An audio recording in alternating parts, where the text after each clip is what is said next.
What's up guys, Romansiders here with this review of The Amazing Spider-Man. Developed by Beenox, published by Activision and released in 2012 for the Xbox 360, PlayStation 3, Nintendo Wii, 3DS, DS, Android and ISO. That's a lot of platforms.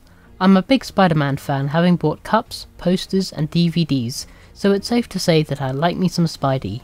Spider-Man does whatever a spider can, or so I hear. There have been a number of open-world Spider-Man games over the years, but does this one bring anything new to the table? The Amazing Spider-Man is set a short time after the events of the film, where after a cross-species experiment goes wrong, it's up to Spider-Man to save New York City from the machinations of Alistair Smythe. After the previous two Spider-Man games, Shattered Dimensions and Edge of Time, The Amazing Spider-Man returns to the open-world free-roaming format for the first time since Spider-Man Web of Shadows in 2008. By holding down a trigger button on the controller, Spider-Man will swing through the city using his web line. This is where Spider-Man excels, giving him the freedom to explore New York and allowing the player to do whatever they want. As you web swing, the camera moves in close to an over-the-shoulder perspective, so you can't see what webs are attaching to. Having said that, when you move into areas that have low buildings such as Central Park, you keep low to the ground, swinging through the trees instead. It's nice to see the laws of physics haven't been thrown completely out of the window. Web swinging is so much fun. I'd find myself playing the game just to web swing through the city, moving with ease. Complementing your web swinging abilities is the new web rush mechanic. By pressing a button, you move to a first-person view, which shows where you can web zip to. You can quickly move from one perch to another with the touch of a button as you perform acrobatic jumps above the heads of unsuspecting bystanders. Scattered throughout the city are comic book pages that you have to collect, which unlocks additional costumes, giving you a reason to play the game outside of story mode. While playing in the city, you run into a number of random missions, from stopping robberies to rescuing infected civilians. These can be fun the first time around, but they repeat over and over again, a problem that most open-world Spider-Man games have suffered from in the past, although these are nowhere near as annoying as trying to find the kid's balloon in Spider-Man 2. That was the worst. The majority of story missions take place in buildings and other interior settings, be they science labs or the sewers. Spider-Man is confined to running about and cannot use his web swing to its full advantage, as there is little room to manoeuvre. It's at these moments where I think the game is at its weakest, with forgettable, although at times visually impressive boss fights. Playing as Black Cat at certain points does help to mix up the action somewhat. Combat is directly taken from Batman Arkham City, with Spidey being able to take on enemies head-on or adopt a more stealthy approach, hiding from the shadows, performing stealth takedowns by wrapping up villains in web cocoons.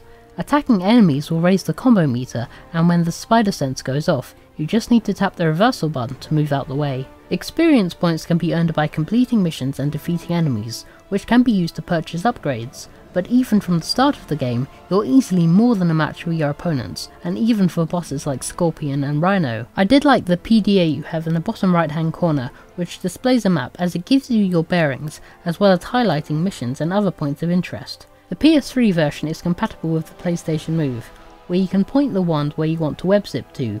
It's an intuitive system and could have promise for future Spider-Man titles. The game's graphics are functional. Spider-Man himself is well detailed, sporting his latest movie look, complete with amber eyepieces, and the web swinging animations are particular highlights. As Spider-Man takes damage, his costume rips apart, which I thought was a nice touch. However, there are a lot of drab visuals in places such as interiors that look Spartan and draw distance issues when out in the city. When swinging through the city, buildings can suddenly pop up without warning, which is quite jarring as the game tries to quickly load textures as fast as you can travel, often without success. Pretty much all open world games have draw distance issues, so it's not too much of a surprise to see it here. None of the voice actors from the movie return to reprise their roles, but that's not a problem, as Sam Rigel, who voices Spider-Man in the game, does a fine job of capturing the wallcrawler's playful side, delivering witty one-liners and referencing all sorts of pop culture, including a Teenage Mutant Ninja Turtles reference. Although these voice samples do tend to get repeated again and again, losing some of their freshness and wit in the process. The rest of the soundtrack is there, but you don't really notice it. Some things I didn't like about the game is the combat.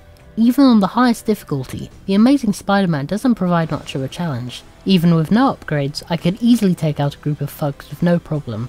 During stealth sections of the game, if you get caught, you can web retreat to the ceiling, which cheapens the stealth. The possibility of getting caught and blowing your cover is what makes stealth so thrilling, and by taking it away, it lessens the experience. There is also a fictional in-game Twitter feed, which provides some mild interest, but the citizens of New York don't have anything useful to say, mainly talking about their daily routine or praising Spidey. It would be awesome if the Twitter feed could be used to help with side quests, or be integral to the events of the game. Unfortunately, this mechanic is just an afterthought. The story itself is nothing special, and the lizard makes a cameo appearance, just to show that this is a movie tie-in. With a rogues gallery including Rhino, Scorpion and Vermin, the webhead is hardly facing his greatest challenge, and instead just comes across as a who's who of B-list villains. I'm sorry, but when I'm playing a Spider-Man game, I want to be facing the cream of the crop. Where's Kraven, Sandman, or even Kingpin? The Infection storyline has been done before, and much better in Spider-Man Web of Shadows, using the best villain to fit the story in Venom. The Amazing Spider-Man is not an amazing game, but that doesn't mean you can't have fun playing it. Web swinging is always a blast, and with extra costumes to unlock, including getting to play as Stan Lee, and 700 comic book pages to find, this game does have some lasting appeal. If you're a big fan of Spider-Man, you've probably already bought the game, but if you enjoy superhero adventures in an open world, then The Amazing Spider-Man is definitely worth checking out. Well, that brings us to the end of another review. Thanks so much for watching. If you liked what you saw, please like, comment and subscribe, and be sure to check me out on Facebook for updates on what I'm doing next. Go forth, true believers.